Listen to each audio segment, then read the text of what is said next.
ہم کلام اللہ کو الحمد سے لے کر چلے ہیں اور صدائے قرآن ڈھونڈ رہے ہیں اپنے لیے. کیا فکر و عمل کے زاویے متعین کرتا ہے یہ کلام اللہ جس کو ہم نے طاق میں رکھ دیا ہے, اور رمضان کا مہینہ آتا ہے تو ہم ایک مرتبہ ایک سپارہ روز پڑھ کے کہتے ہیں کہ میں نے قرآن پڑھ لیا. لیکن فکر و عمل میں کیسے اترا؟ کیا تبدیلی لاتا ہے یہ قرآن؟ کیا صدا دیتا ہے؟ ہمیں کہاں لبیک کہنا ہے؟ ہم نے کبھی غور نہیں کیا. آج جو آیات ہیں پروگرام صدائے قرآن کا موضوع, جیسے میں نے عرض کیا کہ منافقین کے طرز عمل کو اللہ رب العزت نے بیان کیا ہے کہ جب ان سے کہا جاتا ہے زمین پر فساد نہ کرو تو کہتے ہیں ہم تو اصلاح کرنے والے ہیں. علامہ صاحب ہمارے ناظرین کو بتائیے کہ زمین پر فساد کیٹیگوریکلی اللہ رب العزت نے ان کو کہا ہے فساد نہ کرو. یہ زمین کے اوپر فساد, جس کو ہم دوسرے لفظوں میں فساد فی الارض کہتے ہیں, یہ کیا ہوتا ہے جس کی ان کو ممانعت کر دی گئی ہے کہ اس سے باز آ جاؤ, زمین پر فساد نہ کرو. آگے سے وہ کہتے ہیں ہم تو اصلاح کرنے والے ہیں. لیکن ان کے جواب سے پہلے ہمیں یہ ذرا کھول کے رکھیے گرا کہ فساد فی الارض کیا ہوتا ہے جس سے ان کو منع کیا. دیکھیں ڈاکٹر صاحب, پہلی بات یہ ہے کہ اللہ تعالیٰ کے جو احکامات ہیں اور حضور صلی اللہ علیہ وسلم کی جو سیرت طیبہ ہے اس سے روح گردانی کرنا, اور جو انسانی مزاج ہے اس میں بگاڑ کا آ جانا, حد اعتدال سے تجاوز کر جانا, اس سے نکل جانا, حضور صلی اللہ علیہ وسلم کی تعلیمات کو پس پش کر دینا, میں سمجھتا ہوں کہ یہ فساد فی الارض ہے. اچھا, حضور صلی اللہ علیہ وسلم کے دور مبارک میں اور حضور صلی اللہ علیہ وسلم کے دور مبارک سے لے کر آج تک جو فساد ہے, ایک فساد تو وہ ہے جو ظاہر میں ہمیں نظر آ رہا ہے, چوری کرنا, ڈاکہ زنی کرنا, کسی سے کوئی چیز چھین لینا, انسان کو قتل کر دینا, یہ وہ فساد ہیں جو ہمیں ظاہر میں نظر آ رہے ہیں. اور ایک وہ فساد ہے جو ہمارے باطن کے اندر ہے, حسد ہے, کینہ ہے, سازشیں ہیں. تو جو فساد فی الارض کا جو مرتکب ہوتا ہے وہ اصل میں یہ ہوتا ہے کہ جو اللہ تعالیٰ کے احکامات ہیں, حضور صلی اللہ علیہ وسلم کی جو تعلیمات ہیں, وہ اس سے اجتناب کرنے لگتا ہے. نہ صرف خود اجتناب کرتا ہے بلکہ لوگوں کو بھی اکساتا ہے کہ اس سے اجتناب کیا جائے. ظاہری بات ہے, وہ اس لیے کہ وہ اپنے جو اس کے عیوب ہوتے ہیں وہ اس کو ہنر تصور کرتا ہے کہ یہ میرا ہنر ہے, یہ میری مہارت ہے, اور باقی جو انسانیت ہوتی ہے ان کے جو ہنر ہوتے ہیں ان کو وہ عیب سمجھتا ہے. اس لیے وہ یہ چاہتا ہے کہ جس فساد کے اوپر میں ہوں, میں انسانیت کے اندر فساد برپا کروں. رب العالمین نے منع فرمایا کہ فساد فی الارض نہیں کرنا. حضور صلی اللہ علیہ وسلم کی اگر آپ تعلیمات دیکھیں گے تو حضور صلی اللہ علیہ وسلم جس معاشرے میں تشریف لائے, اگر آپ اس کا جائزہ لیں گے, اگر آپ اس کو پڑھیں گے سیرت کی کتابوں میں, تو آپ کو حرب البسوس کے نام سے فسادات ملیں گے, جنگیں ملیں گی, اس طرح انسانیت کا قتل عام ملے گا کہ ایک چشمے کے اوپر, ایک بکری کے اوپر لڑائی شروع ہوتی کہ نہیں پہلے میرا جانور پانی پیے گا, اور دوسرا قبیلہ کہتا کہ نہیں پہلے میرا جانور پانی پیے گا. اس کے اوپر فساد شروع ہو جاتا, اس کے اوپر لڑائی شروع ہو جاتی, اور جھگڑا یہ چلتا, اور یہ کوئی نسلوں تک چلتا, یعنی صدیوں تک چلتا, اور یہ تھمنے کا نام نہیں لیتا تھا. تو حضور صلی اللہ علیہ وسلم نے جب اللہ تعالیٰ کے احکامات جو تھے ان کو بتائے, ان کو سمجھائے, تو پھر وہی جو بھیڑ بکریوں کے اوپر لڑنے والے تھے, چھوٹی چھوٹی بات کے اوپر انسانیت کا قتل عام کر دینے والے تھے, پھر ہم نے وہ منظر بھی سیرت کی کتابوں میں پڑھا ہے کہ وہ ایک دوسرے کے اوپر جان نچھاور کرنے والے ہو گئے. اور قرآن کہتا ہے وَيُؤْثِرُونَ عَلَىٰ أَنفُسِهِمْ وَلَوْ كَانَ بِهِمْ خَصَاصَةٌ, کہ وہ تو یعنی ایک ہوتا ہے عدل, انصاف کرنا, کسی کا حق کسی کو دے دینا. حضور صلی اللہ علیہ وسلم نے تو ان کے اندر ایسی چیزیں بھر دی کہ وَيُؤْثِرُونَ عَلَىٰ أَنفُسِهِمْ وَلَوْ كَانَ بِهِمْ خَصَاصَةٌ. وہ کہتا ہے میری جان نکل جائے لیکن دوسرا پی لے, دوسرا کہتا ہے میری جان نکل جائے تیسرا پی لے, اور تینوں کے تینوں جو ہوتے ہیں اپنی جان جو ہے جعفری کے حوالے کرتے ہیں. تو یہ جو چیز تھی حضور صلی اللہ علیہ وسلم نے ان لوگوں کے اندر پیدا کر دی, اور اس معاشرے میں, اور ان کو ایسے حضور صلی اللہ علیہ وسلم نے ان کے اندر اخوت بھر دی آ کر. فساد کرنے والے جو تھے, فساد فی الارض والے, وہ ایک جناب ایک مثل بن کے رہ گئے، مثال بن کے رہ گئے، اور وہ مثل بنتے بھی کیوں نہ، اللہ تعالیٰ نے تو قرآن پاک میں فرمایا وَمَثَلُهُمْ فِي التَّوْرَاةِ وَمَثَلُهُمْ فِي الْإِنْجِيلِ، ان کی مثالیں تو میں پہلے بھی دے چکا ہوں تورات میں، انجیل میں، یعنی یہ ایسے عظیم لوگ تھے حضور صلی اللہ علیہ وسلم نے جن کی تربیت فرمائی۔ بالکل ٹھیک۔ علامہ صاحب آپ نے کیا نقشہ کھینچا ہے، وَيُؤْثِرُونَ عَلَىٰ أَنفُسِهِمْ وَلَوْ كَانَ بِهِمْ خَصَاصَةٌ۔ حضرت طلحہ انصاری رضی اللہ تعالیٰ عنہ سامنے آ گئے کہ مہمان رسول کو کھانا کھلا رہے ہیں، وہ اولی بات کہ ایک ہوتا ہے عدل، عدل تو یہ ہے کہ میرے پاس ایک روٹی ہے، آپ کو بھی بھوک لگی مجھے بھی لگی، آدھی آپ کو دے دوں آدھی خود کھا لوں۔ ایک ہے احسان کہ اپنی آدھی بھی آپ کو دے دوں یا کسی کو دے دوں جو سائل ہے۔ تو جب حضرت طلحہ انصاری اندھیرے میں ہاتھ ہلا رہے تھے اور واپس منہ تک لا رہے تھے اور مہمان رسول کو یہ بھی ریالائز کروا رہے تھے میں بھی کھا رہا ہوں، احسان نہیں جتلا رہے تھے، تو اس وقت یہ آیت نازل ہوئی وَيُؤْثِرُونَ عَلَىٰ أَنفُسِهِمْ وَلَوْ كَانَ بِهِمْ خَصَاصَةٌ۔ اے نبی کیا بات ہے آپ کی تربیت کی، ہم اوپر عرش پر دیکھ کر حیران رہ گئے ہیں کہ اندھیرا کیا ہوا ہے اور آپ کے صحابی صرف ہاتھ ہلا رہے ہیں اور سارا کھانا جو ہے۔ علامہ صاحب ایک اور وضاحت کیجئے، ایک ہوتا ہے، میں عرض کیا کرتا ہوں، ایک ہوتا ہے دوست، اگر کوئی مل جائے تو، ویسے تو دوست دنیا میں ایک کہانی ہے، اگر کوئی اپنا دوست مل جائے وہ ہوتا ہے خیر خواہ، اور میرا پتہ ہے کہ میرا دوست ہے، میرا خیر خواہ ہے۔ ایک ہوتا ہے دشمن، اور دشمن دشمن ہوتا ہے، خیر خواہی تو اس کے قریب سے نہیں پھٹکتی، وہ تو دشمنی پہ آمادہ ہوتا ہے، لیکن ڈکلیئرڈ دشمن ہے اور مجھے پتہ ہے میں اس سے بچ کے رہوں گا۔ ایک ہوتا ہے منافق جو بظاہر دوست ہوتا ہے اندر سے دشمن ہوتا ہے، وہ چالیں جو اختیار کرتا ہے، میرے پاس بچنے کے لیے کوئی پیمانہ نہیں ہے کہ میں کیسے جانوں، بظاہر کہتا ہے میرا دوست ہے اندر سے۔ تو کیا وہ منافقین بھی یہی طرز عمل رکھتے تھے سوسائٹی میں؟ میں یہ سمجھتا ہوں کہ جب اگر یہ آیات نازل ہوئیں، جب آپ دیکھیں گے قرآن کریم کی ان آیات کو، تو منافقین جو تھے ان کی سب سے بڑی جو بات تھی وہ یہ چاہ رہے تھے کہ حضور صلی اللہ علیہ وسلم کو اور حضور صلی اللہ علیہ وسلم کے ماننے والوں کو جو اللہ کا دین ہے، جسے دین اسلام کہا گیا، ان الدین عند اللہ الاسلام هو الذی ارسل رسولہ بالہدی ودین الحق لیظہرہ علی الدین کلہ وکفی باللہ شہیدا، وہ دین جو دین غلبے کے لیے آیا تھا تمام ادیان کے اوپر، اور اللہ تعالیٰ خود اس کے گواہ ہیں، وہ یہ چاہ رہے تھے کہ حضور صلی اللہ علیہ وسلم کو اور حضور صلی اللہ علیہ وسلم کے ماننے والوں کو اس دین سے روک دیا جائے، اور وہ جو معاشرتی جو بگاڑ ہے ان کو ان کے ساتھ چلایا جائے، اور وہ اس کو کہہ رہے تھے کہ جی ہم تو اصلاح کرنے والے، ہم تو صلح کروانے والے،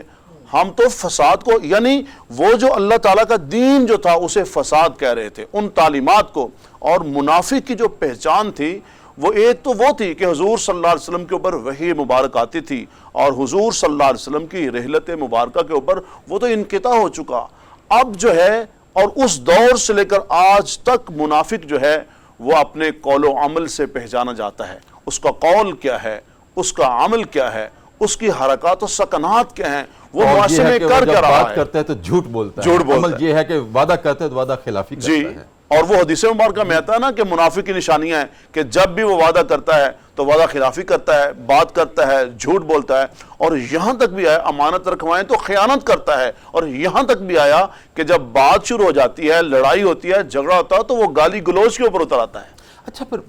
علامہ صاحب ایسے منافقین سے کیسے بچا جا سکتا ہے؟ اصل بات تو یہ ہے کہ آج ہم پیغام کیا دیں اپنے سننے والوں کو کہ منافقین جس کا کوئی پیمانہ ہی نہیں ہے، بظاہر وہ مجھے دوست کہتا ہے، اندر سے میری جڑیں کاٹتا ہے، کس طرح پہچان کی جائے اور کس طرح سے بچا جائے حکمت کے ساتھ؟ دیکھیں جی، بات یہ ہے کہ یقیناً یہ ہے بڑا مشکل، جی یقیناً یہ ہے بڑا مشکل، لیکن حضور صلی اللہ علیہ وسلم کی جو تعلیمات ہیں نا، لَقَدْ كَانَ لَكُمْ فِي رَسُولِ اللَّهِ أُسْوَةٌ حَسَنَةٌ وَإِنَّكَ لَعَلَىٰ خُلُقٍ عَظِيمٍ، اگر ہم حضور صلی اللہ علیہ وسلم کی سیرت طیبہ کو پڑھیں اور پھر اس میں ہمیں ایسی یقیناً بہت ساری مثالیں ملیں گی، وہ ہماری رہنمائی ہوگی کہ ہم نے کس کس انداز سے یعنی بچنا ہے، ان کی چالیں کیا ہیں، اور کس کس انداز کے اندر وہ معاشرے کے اندر اخلاقی بگاڑ پیدا کر رہے ہیں۔ تو سب سے پہلی بات تو یہ ہے کہ جب تک مرض سامنے نہیں آتا، جب تک بیماری سامنے نہیں آتی، تشخیص کیسے ہوگی؟ سب سے پہلے تو ان کی بیماری جو ہے وہ سامنے آئے گی، اور اس کے مطابق پھر جو تشخیص ہے اور اس کا جو تدارک ہے وہ حضور صلی اللہ علیہ وسلم کی جو سیرت طیبہ ہے اس کی روشنی کے اندر بڑی آسانی کے ساتھ کیا جا سکتا ہے۔ بالکل ٹھیک، آگے بڑھتے ہیں علامہ صاحب۔ آج کے سبق میں سورہ بقرہ کی آیت نمبر 11 سے 16 تک مضمون یہ ہے کہ پہلے تو جب ان سے کہا جاتا ہے فساد نہ کرو تو کہتے ہیں اصلاح کرنے والے ہیں، جس کی آپ نے ماشاءاللہ وضاحت فرما دی۔ پھر قرآن کہتا ہے کہ ایمان لاؤ اس طرح سے جس طرح سے ایمان لائے سب لوگ۔ میں نے ویسے اپنی ابتدائی گفتگو میں عرض کر دیا تھا، آپ تائید فرمائیں گے یقیناً انشاءاللہ، کہ قرآن نے جو یہاں لوگ کہہ کر نشاندہی کی ہے یہ صحابہ کرام رضی اللہ تعالی عنہم وہی ہے نا، بے شک ان کو نمونہ بنایا گیا ہے، ان کو معیار بنایا گیا ہے، ایمان کا معیار بھی بنایا گیا ہے۔ احد کیا وہ منظر ہے، انگارے ہیں، بلال لیٹے ہوئے ہیں، پتھر ہیں، ابو جہل نے وزن ڈالا ہوا ہے اور ساتھ کہتے ہیں بلال زندگی چاہتے ہو تو اب بھی پھر جاؤ، لیکن بلال پھر بھی احد پکارتے ہیں، دے لو جتنا ستم کرنا ہے کر لو، جتنا دکھ دینا چاہتے ہو دے لو، لیکن میں تو اس اللہ کی توحید کا پرچم ہی بلند کروں گا۔ تو ان صحابہ کو معیار بنایا گیا ہے ایمان کے اعتبار سے، کیا ارشاد فرمائیں؟ ڈاکٹر صاحب وہ مجھے ایک شعر یاد آ گیا، اسلام وہ شجر نہیں جس نے پانی سے غذا پائی، دیا خون صحابہ نے تو اس میں بہار آئی۔ سبحان اللہ۔ جب یہ والی آیات نازل ہوئی نا تو حضور صلی اللہ علیہ وسلم کے اوپر ایمان لانے والے اور جس طرف آپ نے اشارہ فرمایا ان کی قربانیاں، سیدنا بلال رضی اللہ تعالیٰ عنہ، سیدنا خبیب ہیں، عمار بن اور یاسر، عمار بن سمیہ، یاسر ہیں، سیدہ سمیہ ہیں، زینب ہیں رضی اللہ تعالی عنہم و عنہن، ان تمام کی جو قربانیاں ہیں جب آپ لیں گے، یہ اللہ نے کہا اولئک الذین امتحن اللہ قلوبہم للتقوی، میں ان کو جان چکا ہوں، میں ان کا امتحان لے چکا ہوں، یہ 100 نمبر لے کر پاس ہو چکے ہیں، یہ ایسے معیار اور کسوٹی نہیں بنے۔ فَإِنْ آمَنُوا بِمِثْلِ مَا آمَنْتُمْ بِهِ فَقَدِ اهْتَدَوْا، ان جیسا ایمان لاؤ تو تم پھر ہدایت کے راستے کے اوپر ہو۔ اچھا ایک تو بات یہ ہے کہ تمام جو حضور صلی اللہ علیہ وسلم کے اوپر ایمان لانے والے، اور یقین کیجئے جو صحابی ہے ڈاکٹر صاحب یہ عمل سے نہیں بنتا، اس کے لیے حضور نبی کریم صلی اللہ علیہ وسلم کی صحبت شرط ہے، آپ صلی اللہ علیہ وسلم کی صحبت، آپ کی توجہ، آپ کے ہاتھ توجہات اٹھے ہیں۔ اور یقین کیجئے جب حضور صلی اللہ علیہ وسلم کی یہ صحبت میں بیٹھتے ہوں گے وہ منظر کیا ہوگا۔ مجھے وہ روایت یاد آ رہی ہے جس میں حضرت حنظلہ کہتے ہیں کہ یا رسول اللہ صلی اللہ علیہ وسلم آپ کی صحبت میں بیٹھتا ہوں تو ایمان کی کسوٹی معیار بڑا اونچا ہوتا ہے، اور جب گھر جاتا ہوں تو یہ کیفیت۔ حضور صلی اللہ علیہ وسلم فرمایا یہ کیسے برابری ہو سکتی ہے، اگر یہ ایسا ہو جائے تو پھر تو فرشتہ تمہارے بستروں کے اوپر آ کے تم سے مصافحہ کریں گے۔ اور ویسے بھی جو حضور صلی اللہ علیہ وسلم کی پاکیزہ مجلس ہوگی کہ جس کے بارے میں خود اللہ نے کہا وَاصْبِرْ نَفْسَكَ مَعَ الَّذِينَ يَدْعُونَ رَبَّهُمْ بِالْغَدَاةِ وَالْعَشِيِّ يُرِيدُونَ وَجْهَهُ، میرے محبوب آپ دیکھیں وَلَا تَعْدُ عَيْنَكَ عَنْهُمْ، نظریں نہ ان سے ہٹائیں۔ وہ کیا منظر تھا کہ جو حضور صلی اللہ علیہ وسلم کی، اور ڈاکٹر صاحب ان کی ایمانی کیفیت کو اگر آپ دیکھیں گے، بھوک اور پیاس ہوتی تو حضور نبی پاک صلی اللہ علیہ وسلم کی مجلس مبارکہ میں آتے، دیدار کرتے، بھوک پہ ختم ہو جاتی، پیاس ختم ہو جاتی۔ ان کا معیار کی کسوٹی کیا تھی کہ رب العالمین نے قرآن کریم میں جگہ جگہ کہیں صادقون کہا، کہیں راشدون، یہ تو کسوٹی بن گئے، اولئک ہم الراشدون۔ اور یہاں مجھے وہ حضور صلی اللہ علیہ وسلم کی دعا بھی یاد آ گئی جب حضور صلی اللہ علیہ وسلم نے اللہ کی بارگاہ میں ہاتھ اٹھائے، اللہم حبب الینا الایمان وزینہ فی قلوبنا وکرہ الینا الکفر والفسوق والعصیان وجعلنا من الراشدین، یہ 6 دعائیں کی، اور محبوب صلی اللہ علیہ وسلم نے ابھی جو ہاتھ تھے اپنے، وہ اپنے چہرہ انور پر نہیں پھیرے کہ جبریل آپ کی خدمت میں آ گئے، 2 زانو ہو کر بیٹھ گئے اور اعلان کر دیا وَلَكِنَّ اللَّهَ حَبَّبَ إِلَيْكُمُ الْإِيمَانَ وَزَيَّنَهُ فِي قُلُوبِكُمْ وَكَرَّهَ إِلَيْكُمُ الْكُفْرَ وَالْفُسُوقَ وَالْعِصْيَانَ، اور ہم نے آپ کی ایمان سے محبت، یارانہ اور کفر کو، فسق کو، حتیٰ کہ عصیان جو ہے وہ بھی آپ سے ہٹا دیا۔ آپ صلی اللہ علیہ وسلم کی صحبت میں بیٹھنے والوں کو ہم نے کسوٹی اور معیار بنا دیا۔ اور جب حضور صلی اللہ علیہ وسلم کی یہ جو صحبت تھی، یہ جو یاروں کی بات تھی، مجھے اس کے ساتھ ڈاکٹر صاحب دوسری بات بھی بڑی یاد آ گئی، ان یہودیوں سے کہا کہ اگر یہ میرے مکہ کے جو بلال ہیں اگر ان کو نہیں دیکھتے، اگر آپ تم سیدہ زینب کو نہیں دیکھتے تو مجھے ایک سوال کا جواب دو۔ رسول اللہ صلی اللہ علیہ وسلم نے یہودیوں سے کہا کہ تم ان کو دیکھتے ہو نا، کہ یہ غلام ہیں، یہ نوکر ہیں، اور یہ جناب حبشی ہیں، یہ غریب لوگ ہیں، یہ مزدور لوگ ہیں، چلو ان کو چھوڑ دو، تم سیدنا عبداللہ بن سلام کے بارے میں پوچھا رضی اللہ، فرمایا عبداللہ بن سلام کے بارے میں تم کیا کہتے ہو؟ عبداللہ بن سلام کے بارے میں کیا کہتے ہو؟ تو یہودیوں نے بیک زبان ہو کے کہا کہ یہ تو ایک بڑے اچھے انسان ہیں، یہ تو بڑے شریف باپ کے بیٹے ہیں، اور وہ بڑی لمبی روایت ہے کہ باپ بھی خیر پہ تھا، یہ بھی خیر پہ ہیں، اتنے بڑے عالم ہیں۔ تو حضور صلی اللہ علیہ وسلم نے فرمایا اگر عبداللہ بن سلام جو ہیں اگر وہ اس بات کا اظہار کر دے پھر تم کیا کہو گے؟ انہوں نے کہا ہم سب ایمان لے آئیں گے۔ حضور صلی اللہ علیہ وسلم نے کہا عبداللہ بن سلام سے بتاؤ تم کیا کہتے ہو؟ تو حضرت عبداللہ بن سلام نے کہا یا رسول اللہ ہم نے تو تورات میں پڑھا تھا جب آپ فرما رہے تھے نا افشوا السلام اطعموا الطعام وصلوا الارحام وصلوا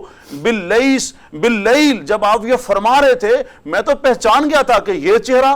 یہ زلفیں، یہ آنکھیں، یہ رخسار۔ تو کہا یا رسول اللہ تو جب حضرت عبداللہ بن سلام نے اپنے ایمان کا اظہار کر دیا، اور بعض مفسرین نے اس آیت سے حضرت عبداللہ بن سلام بھی لیے ہیں اور کہا کہ عبداللہ بن سلام کی طرف تم ایمان لے آؤ، تو جیسے ہی حضرت عبداللہ بن سلام نے ایمان کا اظہار کیا اور دوسرے الفاظ جو انہوں نے فرمائے وہ یہ سبق اور ہمارے لیے بہت بڑا اس میں نصیحت بھی ہے،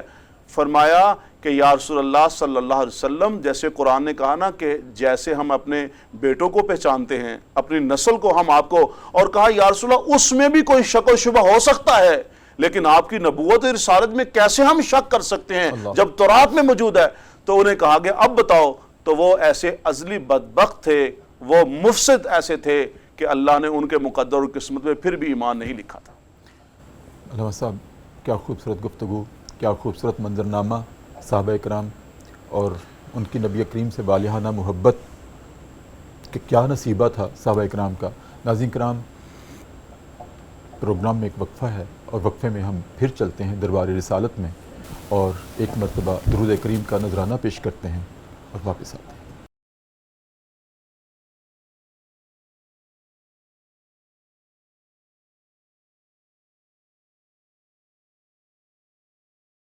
وقفے کے بعد ناظرین کرام دوبارہ آپ کی خدمت میں حاضر، صبح کی پر نور ساعتیں ہیں، پروگرام صدائے قرآن ہے، public news T V channel ہے، اور آج ہمارے مہمان ہیں۔ بہت خوبصورت گفتگو ہو رہی ہے، صحابہ اکرام کی شان بیان ہو رہی ہے، نبی کریم سے والہانہ محبت اس کا اظہار ہو رہا ہے جناب علامہ اسید الرحمن سعید۔ علامہ صاحب آپ نے بہت خوبصورت وضاحت فرمائی اور بہت رکت طاری کر دی تھی اپنی گفتگو میں ماشاءاللہ آپ نے۔ آگے جب منافقین کا تذکرہ ہے تو ان کے فکر و عمل کی ایک اور طرح سے نشاندہی بھی کلام اللہ نے اس طرح سے کی ہے کہ جب وہ ایمان والوں سے ملتے ہیں، ڈوئل چہرہ ہے نا اور ڈوئل ان کا کردار ہے، جب ایمان والوں سے ملتے ہیں تو کہتے ہیں ہم ایمان لائے، لیکن جب خلوت میں اپنے شیطانوں سے ملتے ہیں تو کہتے ہیں ہم تو تمہارے ساتھ ہیں، ایمان والوں کے ساتھ تو ہم مذاق کرتے ہیں۔ آگے اللہ نے جواب دیا ہے تم کیا مذاق کرو گے، اللہ تمہارے ساتھ استہزاء کرتا ہے۔ پہلے تو یہ ارشاد فرمائیے کہ ایمان والوں سے ملتے ہیں، بات سمجھ آ گئی، کہتے ہیں ہم ایمان لائے۔ جب خلوت میں اپنے شیطانوں سے ملتے ہیں، یہاں ایک استعارہ استعمال کیا گیا ہے، جن سے وہ ملتے ہیں قرآن نے ان کو شیطان کہا ہے۔ حقیقت میں وہ کن سے ملتے تھے؟ کوئی ان کے بڑے تھے یا ان کے کوئی رہبر و رہنما تھے؟ جب ان سے ملتے تھے تو کہتے ہیں ہم تو ان کے ساتھ مذاق کرتے ہیں، اصل میں تو ہم آپ کے ساتھ ہیں۔ اس کی ذرا وضاحت میں دیکھیں جی، جو منافق ہوتا ہے نا وہ بیسک جو بیوقوف ہوتا ہے، خود بیوقوف ہوتا ہے، دوسروں کو بیوقوف سمجھ رہا ہوتا ہے، اور اس کی سب سے بڑی بیوقوفی یہی ہے کہ وہ دوسروں کو بیوقوف سمجھ رہا ہے۔ صحیح۔ اور ان آیات کے اندر جو اشارہ ہے کہ جب وہ ایمان والوں کے پاس آتے ہیں، جیسے آپ نے کہا وہ استہزاء اور مذاق کرتے ہیں، اور لغت عرب کے اندر جو جزائے فعل ہوتا ہے نا وہ اصل میں فعل کے معنی کے اندر لیا جاتا ہے۔ صحیح۔ تو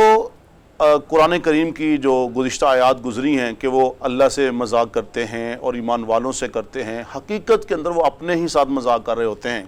اور فَالْيَوْمَ الَّذِينَ آمَنُوا مِنَ الْكُفَّارِ يَضْحَكُونَ کے الفاظ آتے ہیں۔ حضرت عبداللہ ابن عباس رضی اللہ عنہ اس کی آیت کی تفسیر میں یہ فرماتے ہیں کہ قیامت کا جو منظرنامہ پیش کیا گیا کہ قیامت والے دن جو ایمان والے ہوں گے وہ ان کے ساتھ مذاق کریں گے، یعنی جو انہوں نے مذاق کیا تھا آج انہیں سزا مل رہی ہے۔ وَجَزَاءُ سَيِّئَةٍ سَيِّئَةٌ مِثْلُهَا، یہ اس کی جزا ہے، وہ جو کرتے تھے آج وہ بھگت رہے ہیں۔ اور فرمایا علل ارائک ینظرون، ایمان والے اس دن بڑے تکیے لگا کے، ٹیک لگا کے، وہ بڑے بڑے ممبروں اور مسحریوں کے اوپر اور بڑے بڑے تختوں کے اوپر وہ منظر جو دیکھ رہے ہوں گے، تو حضرت جو عبداللہ ابن عباس رضی اللہ تعالیٰ عنہ وہ فرماتے ہیں اس آیت کی روشنی میں کہ قیامت کا دن یہ ہوگا، تو حضور صلی اللہ علیہ وسلم کی حدیث مبارکہ ہے کہ قیامت کا دن ہوگا کہ جنت کا ایک دروازہ کھلے گا، منافقین جو ہیں وہ بڑی جلدی کے ساتھ آئیں گے، اور جب وہ دروازے کے اوپر آ جائیں گے دروازہ بند ہو جائے گا۔ اللہ، اس منظر کو دیکھ کر اور ان کے بارے میں فیصلہ ہوگا کہ ان کو جہنم میں پھینک دی جائے۔ تو اس منظر کو دیکھ کے ایمان والے آج ہنسیں گے، مسکرائیں گے جیسے یہ ہنستے تھے خوش ہوں گے۔ جب یہ ایمان والوں کے پاس آتے تھے اور وہ یہ سمجھ رہے تھے کہ ان کو کون سا پتہ چلنا ہے، ہم انہیں کہہ دیتے ہیں ہم تمہارے ساتھ ہیں، اور جب وہ جاتے اپنے شیاطین کی طرف، اب جو شیاطین ہیں، شیطان جو ہے نا، شیطان یہ سرکش کو کہتے ہیں، باغی کو کہتے ہیں، بغاوت کرنے والا، نافرمان، اور شیطان کی جمع شیاطین آتی ہے۔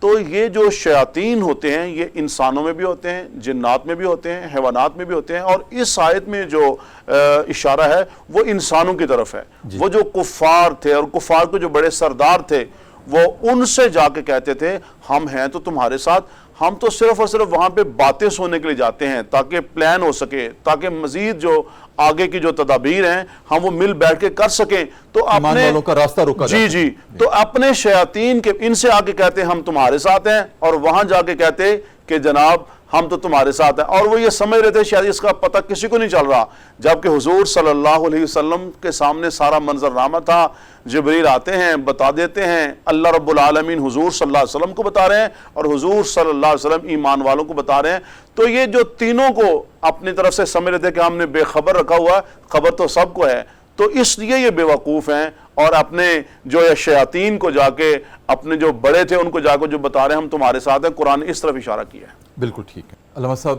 آپ کی آمد کا بہت شکریہ، بہت خوبصورت گفتگو کی اور ہمارے ناظرین کی بہت خوبصورت رہنمائی کی۔ ناظرین کرام، جناب علامہ اسید الرحمن سعید نے صحابہ کا تذکرہ کیا اور نبی کریم صلی اللہ علیہ وسلم کے ساتھ ان کی والہانہ محبت کا تذکرہ ہوا اس پروگرام میں، جن کو اللہ نے ایمان کا معیار قرار دیا ہے۔ میں نے پہلے بھی عرض کیا، حضرت بلال کا تذکرہ ہوا کہ ان کے ایمان کا حال یہ تھا کہ جب ابو جہل ان پر سختیاں کرتا تھا، مصائب و آلام کے پہاڑ توڑتا تھا، اور کیسے کہ دہکتے ہوئے کوئلوں کے اوپر ان کو لٹا دیا جاتا تھا اور اوپر بھاری پتھر رکھ کر ابو جہل بیٹھ جاتا تھا اور کہتا تھا بلال اس سے بچنا چاہتے ہو، اس تکلیف سے، اس اذیت سے، اس مصیبت سے، ان انگاروں سے اگر نجات چاہتے ہو تو ایمان سے واپس آ جاؤ۔ تو بلال رضی اللہ تعالیٰ عنہ پھر احد پکارتے تھے کہ نہیں، میں جس اللہ احد کی ذات پر ایمان لے آیا ہوں، میری جلد تو ادھر سکتی ہے، گل سکتی ہے، لیکن میں واپس نہیں جا سکتا۔ ہم تھوڑا سا کوئی کرب دیکھ لیں، بیماری دیکھ لیں، ہم ڈگمگا جاتے ہیں، لیکن اللہ رب العزت نے جو معیار بنایا ہے وہ صحابہ کے ایمان کو بنایا ہے، غیر متزلزل ایمان، کہ کچھ بھی ہو جائے نبی کا ساتھ دینا ہے تو ساتھ دینا ہے، مر مٹنا ہے تو مر مٹنا ہے۔ اور صحابہ تو ایسے نبی کریم کے گرد چکر لگاتے تھے جیسے شمع کے گرد پروانے لگاتے ہیں، وہ کبھی جلتے ہیں کبھی مرتے ہیں، لیکن پھر بھی وہ اسی کے رہتے ہیں۔ ناظرین کرام، آج کاش ہمیں بھی صحابہ کے ایمان کا وہ فیضان نصیب ہو جائے جو اللہ نے